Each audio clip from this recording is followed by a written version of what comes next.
আজকে বাড়িতে হয়েছিল সর্ষে ইলিশ, সেই জন্য ভাবলাম তোমাদের সাথে শেয়ার করাই যেতে পারে এই রেসিপিটা।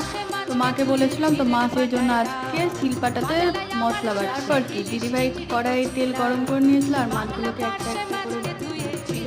আর ইলিশ মাছ অত ভাজতেও হয় না, বেশি ভাজলে টেস্টটা নষ্ট হয়ে যায়। আর হ্যাঁ, মাছেদের রাজা হলো ইলিশ মাছ, সেটা হয়তো সবাই জানো। আর কার কার ইলিশ মাছ খেতে খুব ভালো লাগে অবশ্যই কমেন্টে বলবে। তারপর ভাজা হওয়ার পর সেগুলোকে থালার মধ্যে তুলে নিয়েছিল। তারপরে কড়াইয়ে তেলে দিয়েছিল কাঁচা লঙ্কা, কালো জিরে, তারপরে সরষে বাটা ছিল, তো সেটাকে কড়াইয়ের মধ্যে দিয়ে দিয়েছিল। তারপরে কিছুক্ষণ পর নেড়ে চেড়ে তার মধ্যে দিয়েছিল ইলিশ মাছগুলো। তারপর সেটাকে ভালো করে নাড়ানোর পর আর ফুটিয়ে নিয়েছিল যাতে মাছগুলোর ভিতরে গ্রেভিগুলো ভালো করে ঢুকতে পারে। তারপরে ঢাকা তুলে দেখো কত সুন্দর কালার এসেছিল। তারপরে তার মধ্যে আবার দিয়ে দিয়েছিল কাঁচা লঙ্কা আর ধনে পাতা। তারপরে সেটাকে বাটির মধ্যে ঢেলে সরষের তেল দিয়ে দিয়েছিল। আর এই রেসিপিটা কেমন লাগলো অবশ্যই কমেন্টে জানাবে। টাটা।